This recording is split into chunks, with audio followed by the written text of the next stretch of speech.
karena wanita mengatakan dan suruh dan terhadap kebersihan.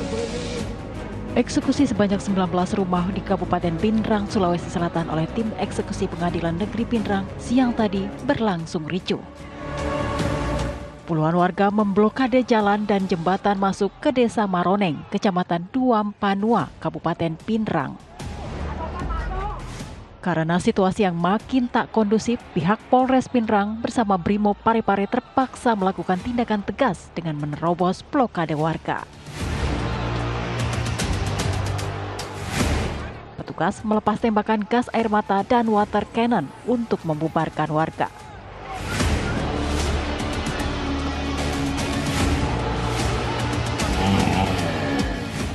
Eksekusi ini dilakukan usai Pengadilan Tinggi Makassar dan Mahkamah Agung memenangkan penggugat terhadap para tergugat yang ada di Desa Maroneng. Nama pemenangnya adalah Haji Hajra. Haji Hajra melawan Haji Limpa dan kawan-kawan. Ada berapa luasnya, Pak? Luasnya sekitar 4 hektar. Ada berapa rumah di dalam? Rumah yang di dalam yang mau dieksekusi ada 19 rumah. 19 rumah. Yang tidak dieksekusi ada 2 rumah, termasuk yang kita tempati ini kantor desa. Yang lainnya dibongkar semua. Pasca insiden ini, sejumlah personel kepolisian mengalami luka-luka. Pihak kepolisian juga mengamankan warga yang dianggap menjadi provokator kericuhan saat proses eksekusi.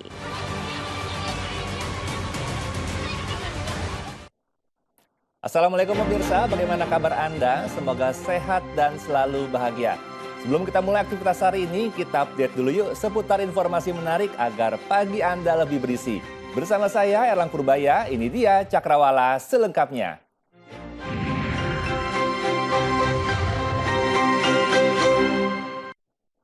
Seorang bocah laki-laki tenggelam di kolam bekas galian C di samping asrama haji Kelurahan Kebun Bunga, Kecamatan Sukarami, Kota Palembang, Sumatera Selatan. Korban ditemukan dasar kolam galian oleh tim Basarnas yang terjun ke lokasi.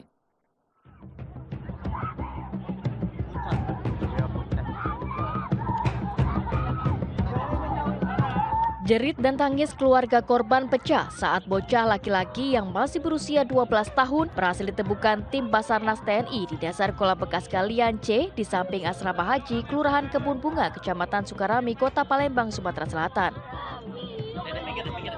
Korban pun kemudian dievakuasi ke daratan oleh Polri serta masyarakat. Sebelumnya korban bersama dengan satu temannya bermain di tanah lapang dekat kolam bekas galian C di samping asrama haji. Namun tidak berselang lama korban tenggelam ke dalam kolam bekas galian tersebut sedalam 3-4 meter.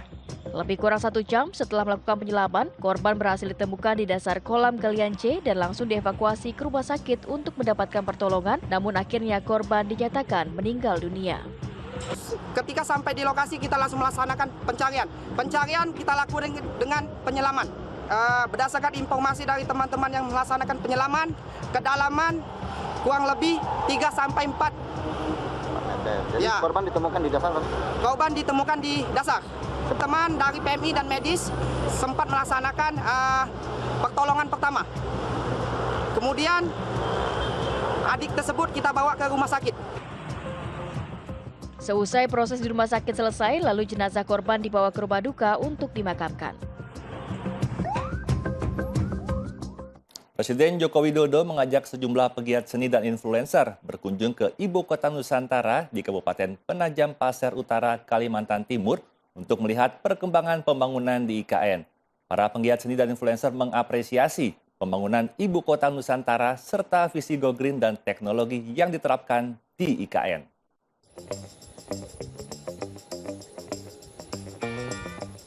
Presiden Republik Indonesia Joko Widodo dan Ibu Negara Iriana tiba di Bandara Internasional Sultan Haji Muhammad Sulaiman Sepinggan, Kota Balikpapan, Kalimantan Timur, hari Minggu kemarin untuk melihat progres pembangunan Ibu Kota Nusantara IKN.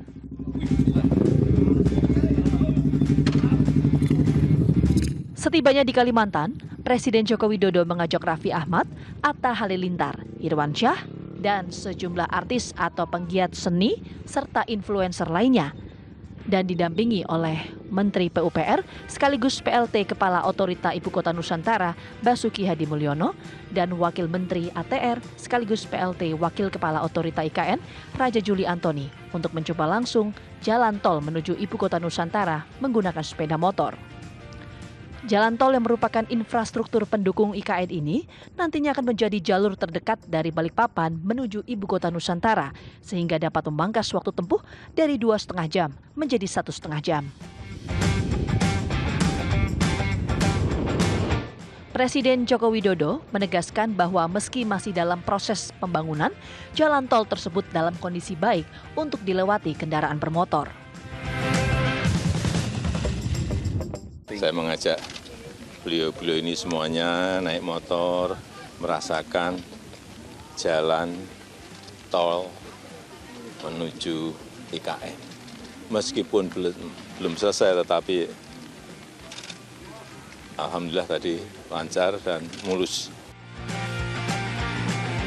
Para penggiat seni dan influencer pun mengapresiasi progres pembangunan IKN serta visi Go Green dan teknologi yang diterapkan di Ibu Kota Nusantara.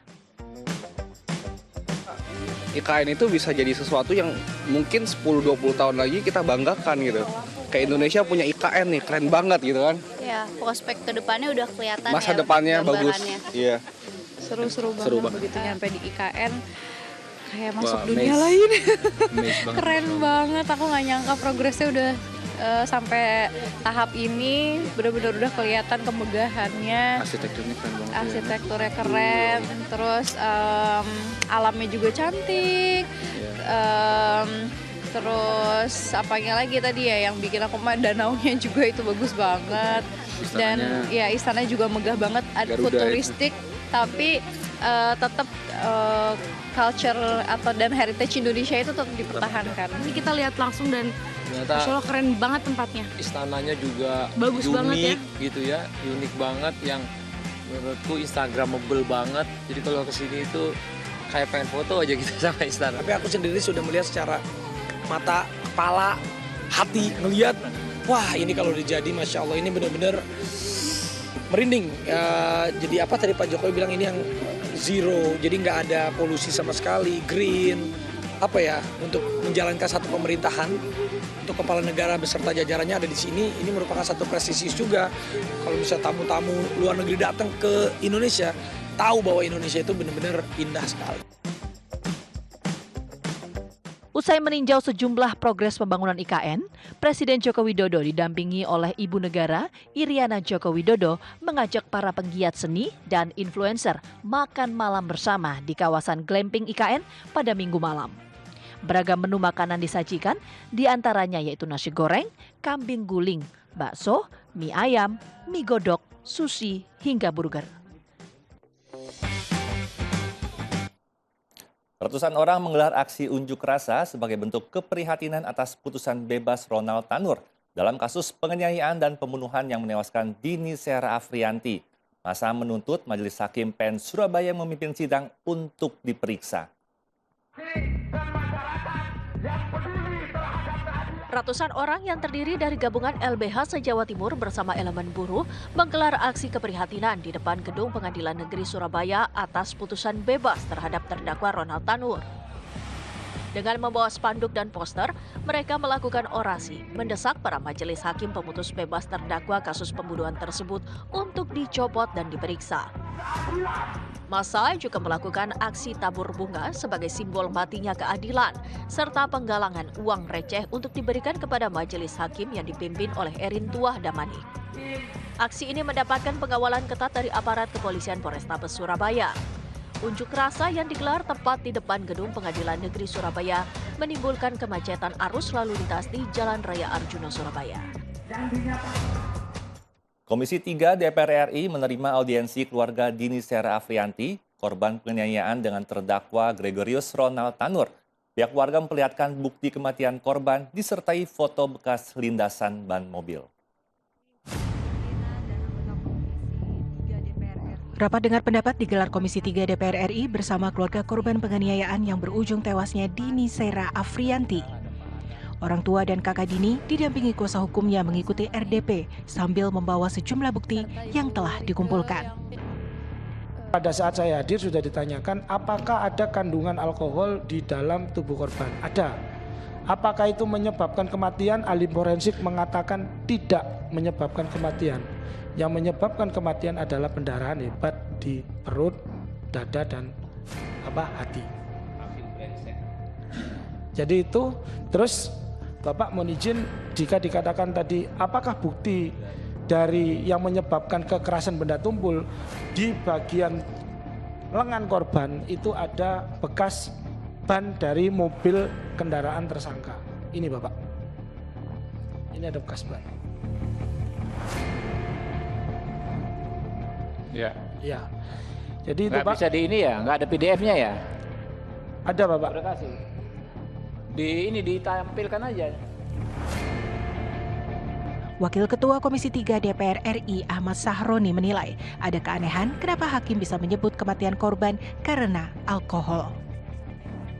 Kan aneh kalau hakim menyatakan cuman gara-gara penyebab sah yang bersangkutan meninggal gara-gara alkohol. Ini presiden buruk, Bu Reke. Presiden buruk yang terjadi di Republik ini di Pengadilan Negeri Surabaya. Diduga ada hengki-pengki terkait apa yang diputuskan oleh hakim. Diduga ada hengki-pengki. Aneh kalau perlakuan yang dilakukan oleh terdakwa, terus hakim dengan mudahnya bilang, oh ini mati gara-gara alkohol. Saya mau hakim ini yang beserta 2 orangnya harus diberikan satu keadilan hukuman dari Mahkamah Agung di bidang pengawasan. Terima kasih. Dari peristiwa ini DPR RI meminta ada tindak lanjut agar korban mendapatkan keadilan sesuai fakta yang terjadi. Komika Coki Pardede dan YouTuber Indah G menuai kecaman di media sosial akibat buntut dari potongan video yang menertawakan aksi boikot produk pro-Israel. Dalam video yang beredar, Indah G menyinggung merek kopi yang sedang diboikot karena diduga mendukung tindakan genosida Israel terhadap rakyat Palestina.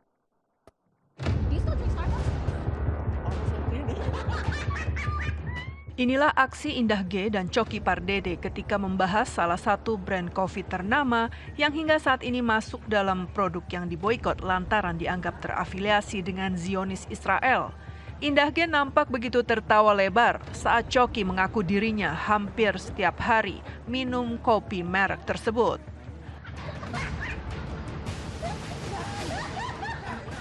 Tak hanya sampai di situ, Indah G kembali tergelak saat Coki menganggap aksi boikot sejumlah produk tak akan berpengaruh dengan serangan Israel ke Palestina. Kita ngomong konflik ya, kita ngomong konflik. Banyak orang bersimpati terhadap konflik tersebut, yes, of course. Sehingga mereka merasa dengan memboikot produk tertentu, mereka bisa menghentikan konflik tersebut. Dalam sejarah ribuan tahun manusia, nggak pernah ada perang berhenti karena kopi diboikot. I'm sorry to say. No, but you're so right, and I'm so glad you brought that up because that's in the notes. Like that's something that I want to talk to you about. Aksi kedua publik figur itu pun menuai kritik pedas dari warganet.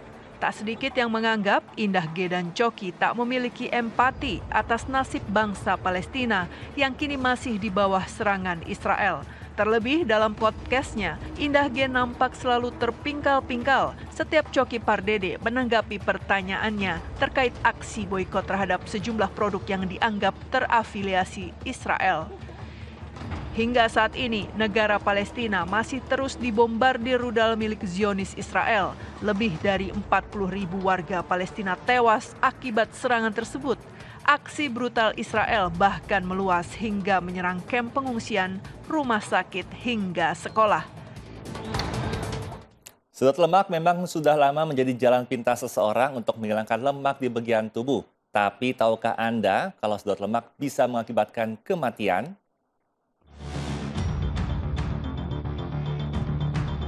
Sedot lemak atau dalam istilah kedokteran dikenal sebagai liposuction ternyata memiliki sejumlah risiko, komplikasi, dan terberat bisa mengakibatkan kematian.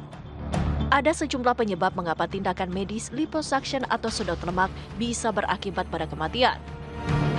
Berkaca dari kasus kematian akibat sedot lemak, salah satunya yang terakhir kasus selebgram EN asal Medan yang diduga meninggal dunia usai menjalani sedot lemak di sebuah klinik kecantikan di Bilangan, Depok.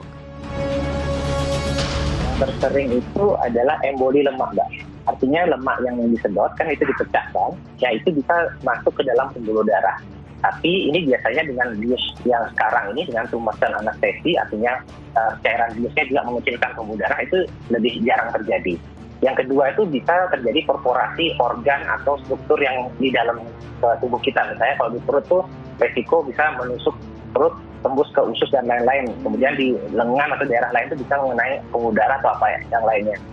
Tapi ini juga bisa berkurang resikonya dengan bius lokal yang tumbusan artinya dikembungkan dengan teknik yang benar, itu jarak antara bagian-bagian yang disedot berbahaya itu menjadi jauh, sehingga resiko menurun. Terakhir itu bisa juga terjadi karena toksisitas dari lidokain atau cairan biusnya. Sedot lemak tergolong aman jika dilakukan di rumah sakit atau klinik medis berpengalaman, ditangani oleh dokter profesional dan bersertifikasi, serta yang paling penting, menjalankan prosedur medis yang sesuai. Pemirsa, beragam peristiwa terjadi sepanjang hari di penjuru tanah air yang menjadi sorotan masyarakat. Sebagian diantaranya kami hadirkan untuk Anda dalam rangkuman berikut ini.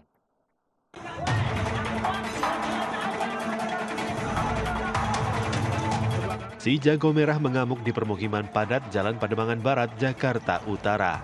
Kobaran api dengan cepat merambat hingga menghanguskan sedikitnya 6 bangunan kios dan 10 unit kamar indekos. Warga korban kebakaran hanya bisa pasrah karena tidak dapat menyelamatkan barang berharga mereka. Diduga api berasal dari kompor yang ditinggal pemiliknya. Upaya pemadaman berhasil setelah petugas mengerahkan 17 unit mobil Branwir. Sudah 1 pekan, kebakaran lahan dan hutan belum kunjung padam di Kabupaten Rokan Hulu, Riau. Salah satu wilayah terdampak adalah Kecamatan Rokan 4 Koto. Belasan petugas terus melakukan pemadaman sepanjang malam hingga siang hari. Namun pemadaman cukup sulit karena jauh dari sumber air. Sedikitnya 10 hektar lahan sedang terbakar di Rokan Hulu. Warga khawatir jika tidak segera padam, kebakaran bisa berakibat polusi asap tebal. Sebuah mobil ambulan tabrak 5 pengendara motor. Berita selengkapnya saat lagi, tetap di Cakrawala.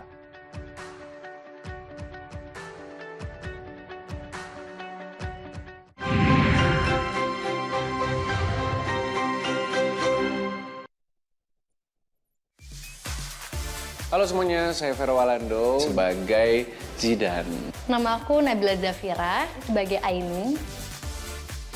Zidane ini adalah malaikat yang diutus sama Tuhan untuk memberikan atau mendampingi seorang Aini supaya hidupnya menjadi lebih baik lagi. Malaikat yang muncul karena doa ibu. Malaikatnya bekerja sama-sama aku, ngebantu manusia-manusia untuk ke jalan yang lebih benar. Saksikan series terbaru kami, Aini Malaikat Tak Bersayap, segera di Antv Rame. Rauploy terbangun dan mendapati dirinya diawasi pacara. Dendam untuk Matira, Senin sampai Jumat jam 7:30 pagi di Antv Rame. Aku akan membalas perbuatan mereka. Dendam berujung maut. Saya ingin dia dihabisi. Raja Pati, Senin sampai Jumat jam 5:30 pagi di Antv Rame.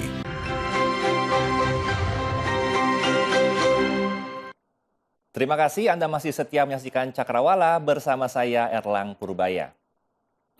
Bantal tempat duduk penumpang kereta cepat Wush hilang atau dicuri. Menurut pihak KCIC, bantal tersebut tidak ada karena diambil oleh segelintir penumpang.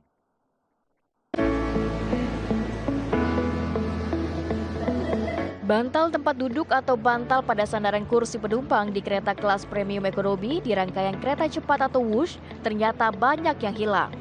Menurut pihak KCIC, bantal tersebut tidak ada karena diambil oleh penumpang. General Manager Corporate Secretary KCIC, Eva Khairudisa mengatakan, sampai dengan Juli 2024 sudah terjadi 6 kejadian hilangnya bantal dari kursi kereta Wush. Keseluruhan kasus tersebut dapat ditelusuri melalui 44 CCTV yang tersedia pada setiap rangkaian kereta. Menurut Eva, berdasarkan hasil penelusuran CCTV, terdapat oknum penumpang yang memang sengaja melepas bantal dari sandaran kursi. Dari beberapa kasus terdapat juga oknum yang diduga dengan sengaja mengambil bantal tersebut. Selamat siang penumpang yang terhormat. Kejadian di mana ada oknum penumpang yang mengambil bantal pada kereta Wush ini memang semuanya sudah terdeteksi ataupun sudah diselesaikan akhirnya melalui CCTV yang ada di kereta. Jadi data-data penumpang tersebut sudah didapatkan oleh PT KCIC dan kita akan menindaklanjut sesuai dengan aturan yang berlaku. Dan memang kami sendiri sangat menghimbau kepada seluruh pengguna jasa Wush mohon untuk tidak melakukan pengrusakan fasilitas yang sudah disiapkan untuk kenyamanan bersama. Pihak KCIC mengatakan fasilitas bantal yang disediakan di setiap kursi kereta Wush bertujuan untuk meningkatkan kenyamanan penumpang selama perjalanan. KCIC menyayangkan perilaku penumpang yang tidak menjaga fasilitas bantal atau sandaran kursi kereta kelas premium ekonomi di rangkaian kereta cepat Wush. Pemirsa, sebuah mobil ambulans yang membawa pasien di Sawangan, Depok, Jawa Barat mengalami tabrakan beruntun.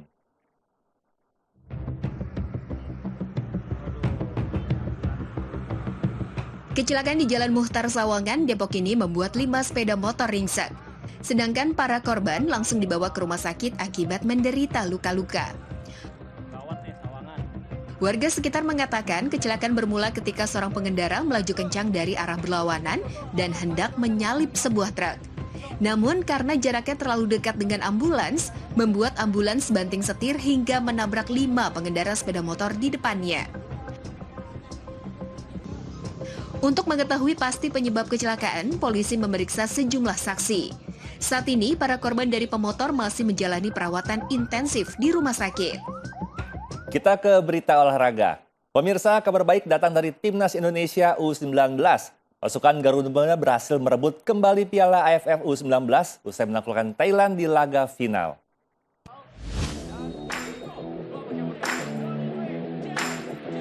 Final Piala AFF U19 antara Indonesia kontra Thailand berlangsung seperti seharusnya. Kedua tim bermain dengan kecepatan tinggi dan berani bermain terbuka. Pasukan Indra Syafri mencoba merangsek lewat permainan sayap yang menawan. Sebaliknya Thailand bermain rapat dan mengandalkan variasi umpan pendek untuk mengacaukan pertahanan Garuda Muda. Gelora Bung Tomo kemudian bergemuruh di menit 18. Tendangan sudut Kaviatur disundul oleh Kadek Arel. Bola meluncur ke depan gawang Thailand dan langsung dibelokkan oleh Jens Raven 1-0.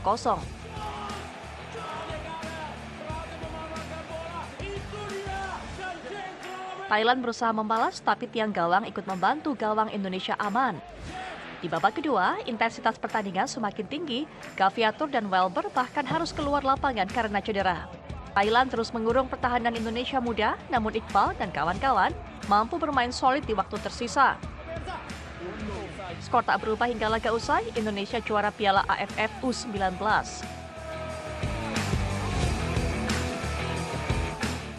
Kita ke ajang Olimpiade Paris. Kabar gembira datang dari cabang bulu tangkis. Pasangan ganda putra Indonesia Fajar dan Rian berhasil lolos ke perempat final usai mengalahkan wakil tuan rumah dengan straight game 21-13 dan 21-10.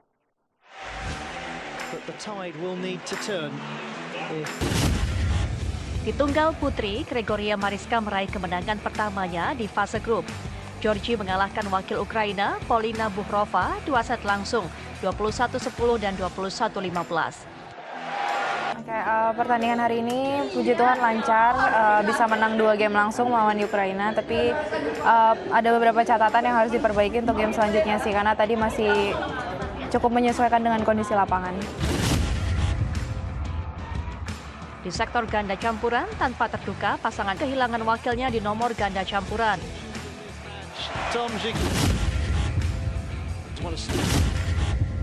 Di cabang renang, persiapan matang terus dilakukan 2 perenang andalan tanah air, Azahra Permatahani dan juga Joe Aditya. Setibanya di Paris, 2 perenang Indonesia ini langsung melakukan adaptasi dan berlatih menuju persiapan akhir. Azahra nantinya akan turun di nomor 200 meter gaya ganti perorangan. Sementara Joe Aditya akan bersaing di nomor 100 meter gaya kupu-kupu. Kalau dari kami berdua terus menjalankan program yang memang sudah kami set dari awal ya. Jadi ini udah masuk ke tapering, jadi banyak melakukan race pace ya, atau strategi lomba, itu yang kita terus tingkatkan terus, dan kita pengennya si Jo ataupun Azhara bisa mencapai waktu yang memang kita inginkan. Belasan layang-layang yang dihiasi dengan lampu berwarna-warni diterbangkan di atas pantai Parangkusumo, Parangtritis, Bantul, Yogyakarta.